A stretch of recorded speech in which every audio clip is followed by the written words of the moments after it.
If you ever needed proof that history repeats itself, first as tragedy, then as farce, look no further than Meghan Markle's latest Instagram opus. Yes, the Duchess of Dulu has logged back on and, surprise, surprise, pulled yet another suspiciously familiar move straight out of Princess Catherine's playbook. At this point, calling it copying feels too gentle. This is performance art. This is method acting. This is cosplay with a side of SEO. Meghan's latest attempt at "look, I'm just like her" comes courtesy of a new Instagram promo for her As Ever brand. You know, the brand with products priced like luxury but serving Dollar Tree energy. She posted a snippet from the beloved book The Boy, the Mole, the Fox, and the Horse by Charlie Mackay. Cute book, sweet message, universal vibes. Only problem? Catherine already did it last Christmas. But wait, it gets better. Last year, while recovering from cancer treatment, Princess Catherine hosted her annual Christmas Carol service and featured bespoke illustrations by Charlie Massey. She didn't just flip open the book and point. She commissioned custom artwork, royal-level stuff, thoughtful, meaningful, personal. Meanwhile, Meghan, she cracked open her bedtime reading and said, "Yeah, this will do," using Mackay's iconic words as a backdrop for a honey and leather bookmark sales pitch. You really cannot make this up. The Netisonen did not disappoint. Of all the books in the entire world, she had to use this one. Classic copy-paste Duchess. I've seen AI bots with more original output. Honestly, the reactions were gold. People were united in one universal emotion. Seriously, this again? Because when Catherine used Mackay's work, it was for a service built around empathy, kindness, community, actual themes. Meghan used it to sell a jar of honey and a bookmark. The juxtaposition was giving parody. One can almost hear her inner monologue. What's something Catherine used recently? Ah yes, kindness. Let me borrow that too. In the promo clip, Meghan also gives us another dose of her signature calligraphy, except it's calligraphy. It's cursive wearing a Halloween costume. Letters with weird little tails, random curls, and energy that screams, "I watched half a YouTube tutorial and got bored." But of course, it's plastered everywhere on her merch. The honey jars, the bookmarks, probably soon on Harry's forehead if she could monetize it. Catherine's message last year, "This is about us together." Meghan's, "This is about me and only me, and don't you forget who's selling what." The contrast is stunning. Look, at this point, Meghan copying Catherine is a genre, a franchise, a recurring series with more episodes than Grey's Anatomy. She copies the style, the projects, the artistic choices, the messaging, the hobbies, the public initiatives, the philanthropic branding, everything, even the timing. Every time William or Catherine make news, there she is popping up like the world's most chaotic pop-up ad. Birthday? Meghan post. Major event? Meghan promo. Even the kids' milestones? Meghan content drop. It's gotten so predictable that if Catherine sneezes, people brace for Meghan to launch a wellness brand called Breathe Ever. Just when you think she's reached the final level of Copycat Canyon, she levels up. Recently, Sussex squad celebrated Meghan for adding photography to her resume because she took a photo of her friend. One photo. The internet collectively choked. Suddenly, she's a photographer, with one picture of one person in bad lighting, framed poorly, in an archway she cut off halfway. Meanwhile, Princess Catherine actually studied photography to protect her own kids from paparazzi intrusion. She built a skill set. She posts beautiful family photos to control the narrative and preserve her children's well-being. It's thoughtful, smart, strategic. Meghan's take? Everyone, gather round. I pressed a button on a camera. Please update my bio to visionary visual artist immediately.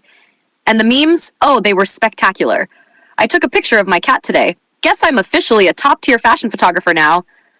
I snapped a random tree. Hold on while I update my LinkedIn to elite landscape photographer. Seriously, is anyone doing PR quality control in her camp? Someone blink twice if the situation is becoming unsafe. But let's be honest. This isn't random. It's calculated. Meghan keeps slipping into Catherine's lane on purpose, and the reason is simple. SEO strategy. Mention Catherine's name? Meghan's pops up automatically. Mention Princess Diana?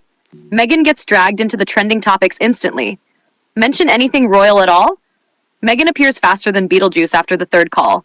It's visibility. It's clicks. It's algorithm manipulation dressed up as creative expression. It's not subtle. It's not clever. It's transparent, desperate, and weirdly effective. She knows that Catherine and Diana are global cultural touchstones. She wants that spotlight. She wants those associations. She wants to glue her brand directly onto people who naturally attract attention, because she cannot generate that level of interest organically. It's giving algorithm parasitism. And let's be real, the whole thing is inching toward unsettling. People have repeatedly pointed out that Meghan seems unbothered by being seen as a copycat. It doesn't embarrass her. It doesn't deter her. It doesn't even slow her down. Most people would cringe into another dimension if they kept getting publicly roasted for mimicry. But Meghan, she thrives in the cringe zone. Someone online wrote, "She's escalating her stalker behavior almost like she's trying to pick a fight with William." And honestly, where is the lie? William famously does not engage. The man has set boundaries so high even NASA couldn't reach them. It must be driving her nuts. This is the underlying pattern with Meghan. The need for constant visibility, constant validation, constant relevance. She takes one photo and immediately it's add photographer to the titles. She writes one cursive squiggle and suddenly she's a calligrapher. She sells honey and leather bookmarks and calls it a Christmas collection. Catherine, she quietly does something deeply intentional, thoughtful, or community forward. Meghan, she sticks her name on anything and hopes people confuse it with substance. There's a difference between being creative and wanting to be perceived as creative. One is grounded in skill and purpose. The other is grounded in PR and vibes. Guess which camp Meghan falls into? Let's just be blunt. Catherine shares curated photos of her kids because they're future public figures who need protection and controlled exposure. Meghan and Harry hide theirs. Not because of privacy, they still sneak the backs of heads into frame, but because eventually those kids will be monetized when the cash flow runs low. If paparazzi cared about those kids, there would be photos everywhere. But there aren't, because no one does. Meanwhile, the whale's children appear healthy, happy, balanced, and secure, a testament to parents who actually parent. It's wild how different the approaches are. Here's the bigger, sadder truth. Meghan Markle has no idea who she is. Every image, every brand, every project, every persona is borrowed from someone else. One week she's lifestyle Meghan. Next week she's humanitarian Meghan. Then she's culinary Meghan, feminist Meghan, activist Meghan, royal Meghan, Hollywood Meghan, entrepreneur Meghan, Mother Earth Meghan. And whenever Catherine does anything, Meghan immediately tries to become that too. It's exhausting just watching it. Someone online said it best. Magpie Markle needs to change her name to Xerox because copying is all she's good at. One of Meghan's most baffling qualities is her sheer lack of shame. Most people would have a crisis if they were consistently roasted for copying someone else. But Meghan, she thrives in the cringe zone. Someone described her perfectly. She lives